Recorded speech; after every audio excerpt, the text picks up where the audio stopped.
새해를 맞이하는 마음은 세상의 모든 사람들이 다 비슷할 것입니다.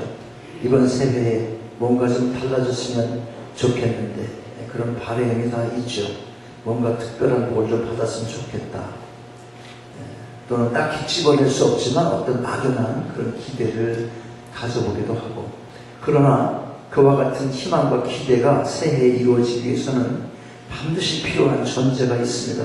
그게 뭐냐면 마음이 준비된 자세가 필요하다는 거예요. 마음의 준비. 마음이 준비되지 않아 있다면 아무리 많은 기회가 찾아와도 그 기회가 그 사람에게는 아무런 의미가 없을 것입니다. 그냥 스치고 지나가 버리고 마는 거예요. 그렇다면 우리 마음의 자세가 어떤 것이어야 되고 어떻게 그 마음을 지킬 수 있겠습니까? 첫째로 우리가 먼저 마음속에 가져야 될 게 있습니다. 꿈이 있어야 돼요. 희망이 있어야 됩니다. 꿈과 희망을 가져야 하는 거예요. 꿈도 희망도 없으면 살아갈 힘이 사라져버리고 마는 것입니다. 아무 소망이 없으면 오늘이 내일을 위해서 오늘이 내게 존재하지. 그 내일은 무엇이냐? 오늘가 좀 나은 내일이다. 뭔가 이런 소망이 없이 무슨 맛으로 살겠습니까? 예수를 믿고 하나님 앞에 나온 사람들에게는 특별히 하나님께서 누구에게나 꿈과 희망을 주십니다. 예수님의 십자가가 바로 믿는 자의 꿈이고 희망이다. 그것이 십자가가 우리의 희망과 꿈이 되는 것입니다. 히브리서 10장 2절 보면 믿음의 주여 또 온전케 하신 이 예수를 바라보자. 저는 그 앞에 있는 즐거움을 위하여 십자가를 참으사 부끄러움을 개의치 아니하시더니 하나님 보좌 우편에 앉으셨느니라. 이렇게 말씀을 합니다. 죄를 짓고 불의하고 추악하고 버림을 받아야 마땅함에도 불구하고 십자가에 달리신 예수 그리스도를 바라보면 그 보혈의 능력으로 제가 씻어지고 용서받고 의로움을 얻게 되고 하나님의 영광을 얻는 꿈을 꿀 수가 있게 되는 것입니다. 그리고 십자가를 통해서 우리는 성결한 삶도 살아갈 수 있습니다. 죄 많은 세상, 그런 죄 많은 세상에서 어떻게 거룩하게 우리가 살 수 있는가, 이게 문제죠. 인간의 힘과 능력으로는 절대로 될 수가 없습니다. 그러나 십자가를 바라볼 때 하나님께서는 성령을 통해서 우리의 죄와 또 세속에서 이기게 해주시고 특별히 사탄의 온갖 잡다한 방해로부터 우리를 보호하고 성결케 해주시는 것입니다. 또한 십자가를 바라볼 때 천국 그 낙원의 꿈이 우리에게 주어지는 것입니다. 사망과 음부가 더 이상 우리를 지배할 수 없는 부활과 영생의 천국이 우리의 소유가 되는 아름다운 꿈을 소유할 수가 있게 되는 것입니다. 세상에 여러 가지 종류의 종교가 있지만 영생을 보장하는, 그리고 우리 위해서 우리의 모든 죄를 위해서 대신 피 흘렸다 하는 그런 종교는 없습니다. 오직 성경에만 있습니다. 성경에 그렇게 기록되어 있어요. 아니 그건 성경에 그렇게 기록되어 있으니까 그렇죠. 누가 그걸 증명합니까? 누군가가 증명하면 누군가가 증명하는 사람이 성경보다 더 위에 있는 거죠. 그래 안 그래요? 그런 말이 필요 없어요. 그건 당신들이 믿는 성경이니까 그렇지, 그 말. 그리고 누가 그걸 증명해 줘야 돼? PhD 박사학위 가진 사람이 이건 하나님 말씀이야 그렇게 증명해야 되는 거예요? 아니. 그러면 그 사람이 성경보다 더 위에 있는 거지. 우리는 그렇게 하는 게 아니에요. 그런 누가 이 세상 피조물들이 성경을 하나님 말씀이야 그렇게 증거해서가 아니라, 그렇게 증명해서가 아니라 우리가 믿음으로 하나님 말씀인 것을 믿고 성경 말씀이 우리 인생의 원천이 되고, 그죠? 그리고 또 살아가는 기초가 되는 중요한 말씀이다. 그렇게 믿음으로 고백하고 성경을 받아들여야 되는 것입니다. 천국이 우리가 소유가, 천국의 아름다운 것이 우리의 소유를 삼을 수 있는 것은 오직 이 믿음에 있다고 하는 것, 이걸 바로 우리가 기억할 필요가 있습니다. 시편 103편 1절로 5절 이렇게 말씀해요. 내 영혼아 여호와를 송축하라. 내 속에 있는 것들아 다 그 성호를 송축하라. 내 영혼아 여호와를 송축하며 그 모든 은택을 잊지 말지어다.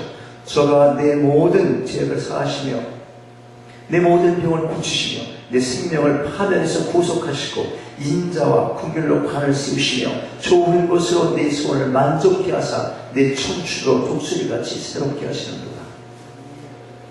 여러분, 하나님께서 주신 복을 받아 누리는 꿈과 희망을 가슴에 담고 2016년 새해를 맞이하시기 바랍니다.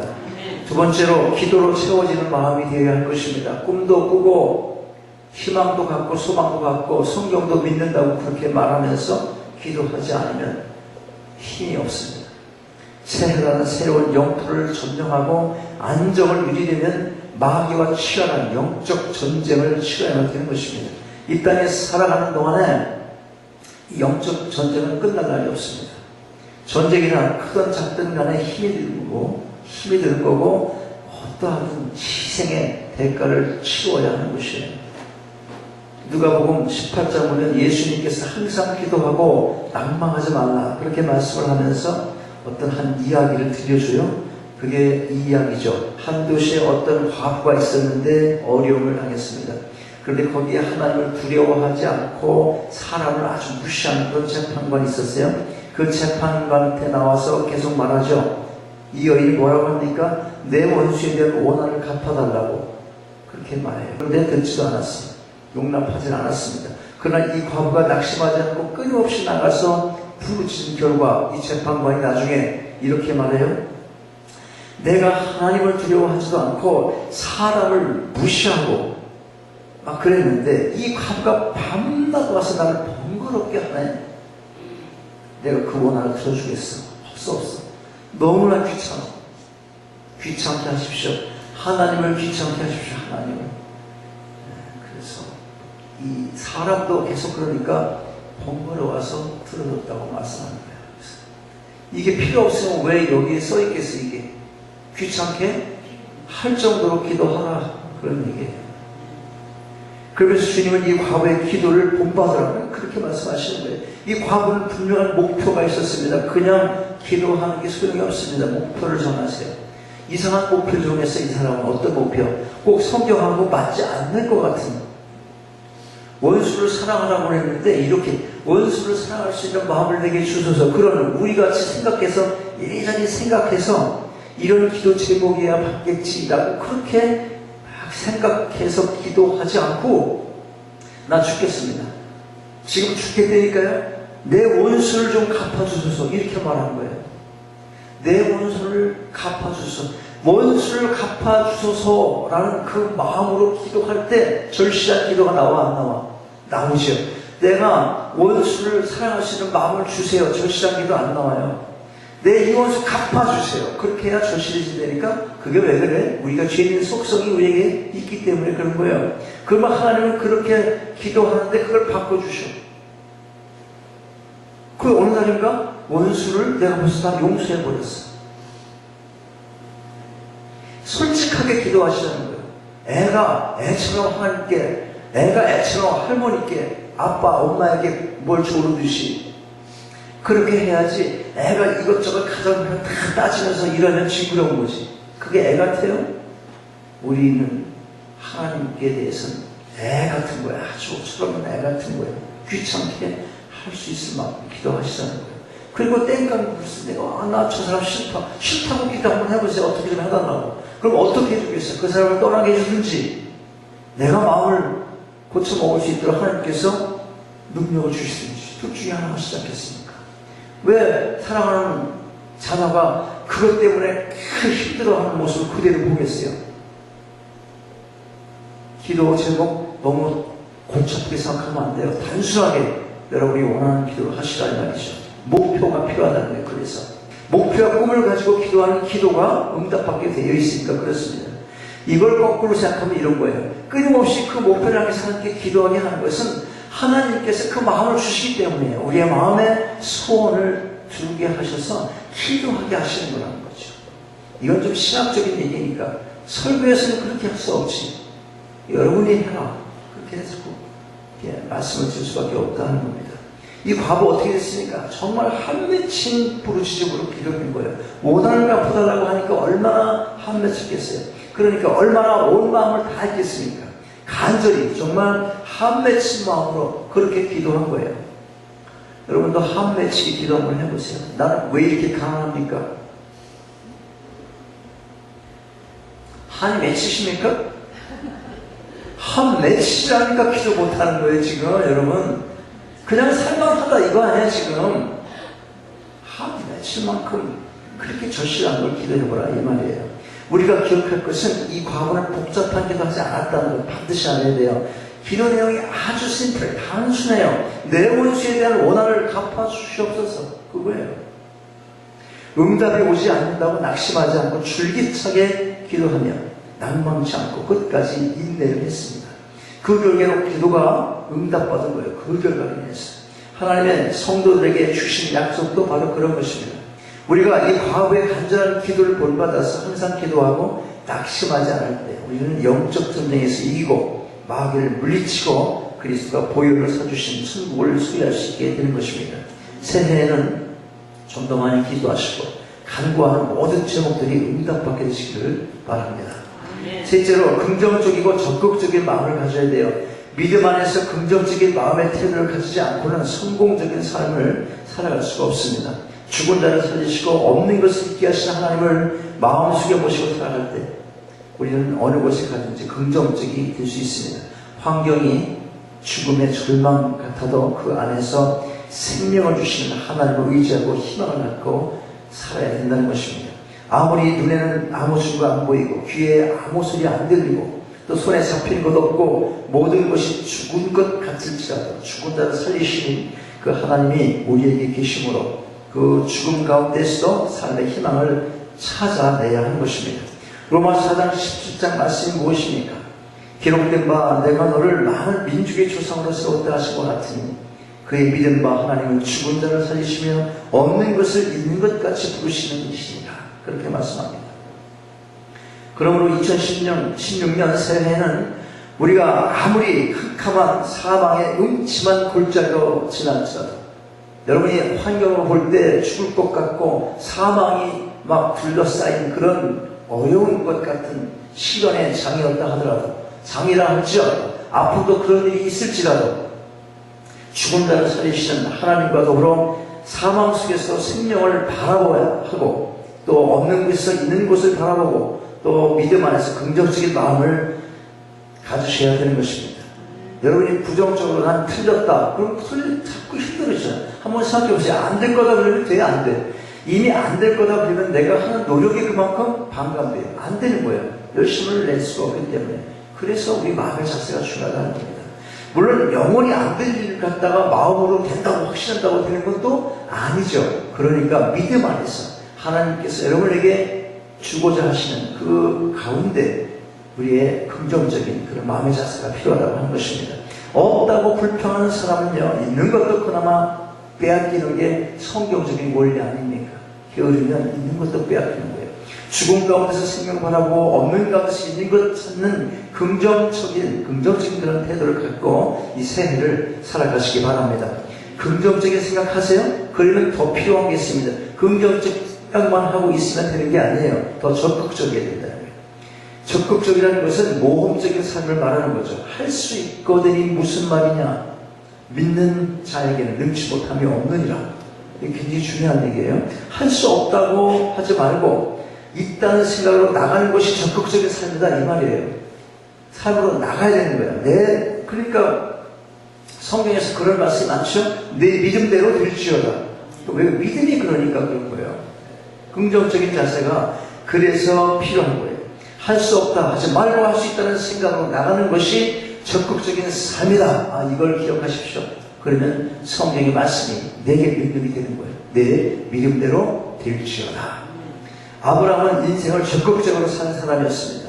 그는 나이 75세 하나님의 약속을 받고 갈 바를 모르며 새로운 인생을 개척하기 위해서 나갔습니다. 적극적인 인생 산 거예요.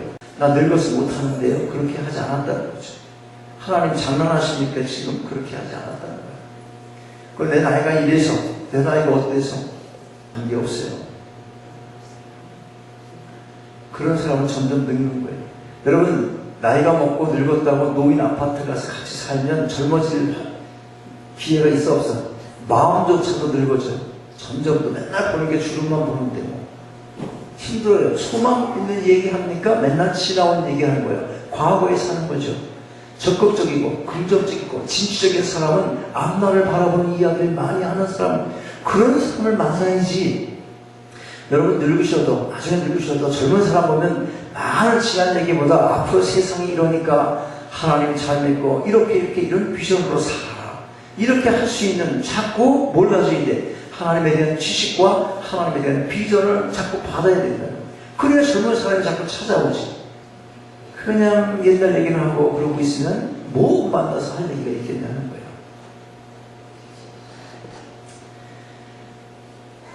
자, 소극적인 인생과 하는 사람은요, 모험을 두려워합니다. 현실에 안주하고 평안제일주의로 나가서 움직이지 않는 거야. 지금 이대로 가지고 됐어. 그냥 이대로. 그런 사람에게 무슨 발전이 있겠습니까? 엎어지든 뭐든 뭘 한번 일을 벌려야지. 아니, 아까 말씀드린 대로 꿈과 뭐를 소망을 가졌는데 맨날 가만히 있어, 맨날. 근데 가만히 있으니까 뭐 절실한 기도가 나와, 안 나와. 뭐 하다가 엎어지기도 하고, 꿈을 막 하되게 바라는 마음도 생겨서 꼭 이루어달라고 기도할 때 절실한 그런 기도가 나오게 돼 있는 거 아니에요? 뭐 지금의 그냥 그대로, 이대로가 좋다 이러면 무슨 가장 기도가 나올 수 있겠냐 하는 것입니다. 자, 현실에 안주하고 평안 제일주의로 나가서 움직이지 않는 이런 자세는 아주 버려야 될 자세예요. 버려야 될 자세. 적극적인 사람은요, 끊임없이 개혁을 해 나가는 것입니다. 끊임없는 개혁과 변화를 추구하는 적극적인 삶은요, 생산적인 삶이에요. 소극적인 삶은 소모적인 거예요. 있는 것만 그대로 축내고 사는 거예요. 이 땅의 존재 가치가 별로 없게 되는 그런 삶을 살게 된다니까요. 여러분 모두가 이 새해는 보다 적극적인 삶을 살아가실 수 있기 바랍니다. 네 번째는요, 믿음으로 사는 삶을 각오를 해야 돼요. 믿음은 들음에서 나는, 들음은 하나님의 말씀으로 말미암느냐고 성경은 말씀합니다. 하나님의 말씀은 삶을 성공시키는 지혜와 지식의 보고가 되는 것입니다. 창세기부터 계시록까지 말씀 받아들이는 가정 살았습니다. 그런 가정. 이 말씀을 받아들이는 사회와 국가는 흥한 것 많이 성장하게 되잖아요. 문명도 바뀌고 문화도 바뀌는 거예요. 기독교가 문화 그 자체는 아니지만 기독교의 어떤 정말 진정한 생명력이 들어가는 땅에는 변화가 있습니다. 변화가 있어요. 우리나라도 그 예외는 아닙니다. 기독교가 들어감으로 나라가 많이 발전했어요. 깨달으려고 깨쳤어요. 너무 또 이렇게 말하면 기복신앙처럼 되니까 이런 말들을 조심해야지만, 그러나 구원받은 자로서 이 땅의 삶을 살아가면서 발전하지 않는다는 게 그게 말이 되겠습니까? 긍정적인 삶을 살고 능력 주시는 자한테 살 수 없는 게 없다고 믿는 믿음이 있다면, 그러므로 믿음이 굉장히 중요하다는 거예요. 그 믿음이 여러분에게. 자, 여러분, 계시적인 지식은 이성이 아니에요. 이성. 따져서 그게 그러네, 그렇게 해서 믿어지는 게 아니에요. 그게 아니라 믿음으로 받아들이는 거예요. 믿음으로. 성경은 인간의 이성이나 감각이나 경험에서 나온 책이 아니기 때문에 그렇습니다. 하나님의 지혜와 하나님의 지식으로 나온 것이기 때문에 우리는 믿음으로 받아들이고 또 그 말씀을 순종하면 놀라운 지혜와 지식을 얻어서 인생을 하나님의 말씀 안에서 살아가게 되는 것입니다. 모든 삶의 기준이 되는 것은요, 하나님을 경외하는 마음이에요. 경외하면 뭐가 돼? 믿어지고, 믿어지면 성경 말씀 있는 대로 이게 내 삶으로 받아들이는 확신을 갖게 된다는 것입니다. 얼마나 중요합니까? 성경 통독하니까 쭉 한번 읽고 오늘 읽었다. 그리고 내가 오늘 몇 절 읽었다는 그 성공, 읽었다, 내가 완성했다, 그 뭐야, 승리감, 이런 걸로 취해버리면 그게 무슨 상관이 있겠습니까, 나하고. 성경 한 페이지를 읽어도 내 삶으로 적용되게 만들어 가는 것, 그게 중요하죠. 확고한 믿음에 의해서 성경을 읽고 이게 내 인생에 도움이 되는 거야, 하나님께 영광이고 이 땅의 삶을 살아가는데도 가치 있는 말씀이지, 기준이지, 그 믿음이 중요하다는 거예요. 그래서 내 인생의 걸음으로 만들어야 된다는 것입니다. 그래서 생명의 말씀이다, 그런 말이에요. 생명의 말씀? 말씀. 네. 음식만 우리를 살찌게 해서는 안 된다는 것입니다. 생명, 영혼을 살리는 이 말씀 얼마나 중요합니까? 히브리서 10장 38절 이렇게 말씀해요. 오직 나의 의는 믿음으로 말미암아 살리라. 또한 뒤로 물러가면 내 마음이 저를 기뻐하지 아니하리라 하셨느니라.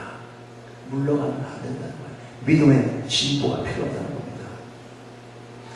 여러분, 우리는 하나님 말씀을 받아들이고 이 말씀 우리 삶의 지혜와 지식으로 삼고 말씀을 믿음으로 나가면 우리에게 하나님이 함께 하셔서 능력과 영광을 나타내는 것을 여러 면에서 체험할 수 있게 되는 것입니다. 하나님의 말씀을 믿고 사는 삶은 하나님의 기적을 믿는 삶이에요. 성경은 기적으로 시작해서 기적으로 마쳤어요. 하나님의 말씀으로 천지와 만물을 지으셨잖아요. 또 요한계시록 새하늘과 새 땅과 새 예루살렘을 창조해서 우리에게 내려오는 것, 다시 이제 우리에게 회복되는 그 나라를 우리 보고 와서 살아라 이렇게 말씀하시는 거 아니에요. 새하늘과 새 땅, 그 바로 기적인 것이죠. 예수 그리스도의 탄생이 기적이고, 예수 그리스도의 죽었다가 부활하신 것이 기적이고, 그리스도의 그 일생이 모두 다 기적으로 꽉 들어차 있는 것입니다. 그러므로 우리가 예수 믿는다는 것은 우리의 삶 속에 기적을 믿고 기적을 기대하며 기적을 체험하며 사는 것입니다. 너희는 내게 부르짖으라. 내가 내게 응답하겠고 크고 비밀한 일을 보여주겠다. 그 말씀은 바로 기적을 보여주겠다고 하시는 것입니다. 하나님은 대역전의 하나님이십니다. 때문에 하나님은 악을 선으로 바꾸는 기적을 베풀어 주시는 것입니다. 로마서 8장 28절 말씀이 바로 그것을 말씀합니다. 우리가 알거니와 하나님을 사랑하는 자, 곧 그 뜻대로 부르심을 입은 자들에게는 모든 것이 합력하여 선을 이루느니라. 여러분 모두가 새해는 기적을 믿는 신앙을 갖게 되시기 바랍니다. 다섯째로 사랑을 실천하고자 하는 마음의 자세가 필요합니다. 베드로전서 4장 8절은 무엇보다도 열심으로 서로 사랑할지니 사랑은 허다한 죄를 덮는다 이렇게 말씀하십니다. 율법은 허다한 허물을 파헤쳐내는 거예요. 허다한 허물을 끄집어내서 자꾸 죄로 정죄하는 것, 법으로 정죄하는 것, 죄인이다. 허물 없는데도 파헤쳐내서 율법에 적용해가지고 끄집어내게 되는 거. 이런 것이 다 율법이에요. 율법. 사랑은 반대입니다. 그런 허물을 덮어버리는 거예요. 그리고 용서를 끌어안습니다. 우리의 이웃을 용서뿐만 아니라 자기를 용서할 줄도 알아야 되는 거예요. 우리가 하나님께서 용서하신 것을 자신이 내 자신을 용서하지 못한다면 그거 쓸데없는 자존심 말고 뭐겠습니까? 그것은 우리가 이웃을 용서해 주는 것은 그리스도의 보혈을 통하여 나 자신도 용서해 줄 줄 알아야 되는 것입니다. 또 사랑은 나누는 것입니다. 인생 문제의 근본적인 해답은 있는 자가 없는 자와 나누는 사랑에 있는 것이에요. 나누지 않고는 사랑이 될 수가 없잖아요. 우리의 생활 속의 빈부 가운데 여러 가지 알력과 갈등이 있는 것도 바로 나눔의 결핍에서 비롯되고 있는 것입니다. 그러면 그 나눔 어떻게 갖습니까? 어떻게 나눠요? 자기 것 양보해서 없는 자와 나눠야 되는 거예요. 쓰다가 남고 남는 것, 집에 있는 것 쓰레기 정리하다가 남는 것, 그런 거 말고 내가 귀중하게 쓰고 있는 것 좀 덜 쓰고 남에게 줄 때 가치가 있고 진정한 사랑의 마음이 전달될 수 있다고 하는 것입니다. 그 다음 우리는 한 걸음 더 나아가서 오래 참는 사랑 가져야 되는 거죠. 고린도전서 13장 7절을 보면 사랑은 모든 것을 참으며 모든 것을 믿으며 모든 것을 바라며 모든 것을 견딘다 그렇게 말씀합니다.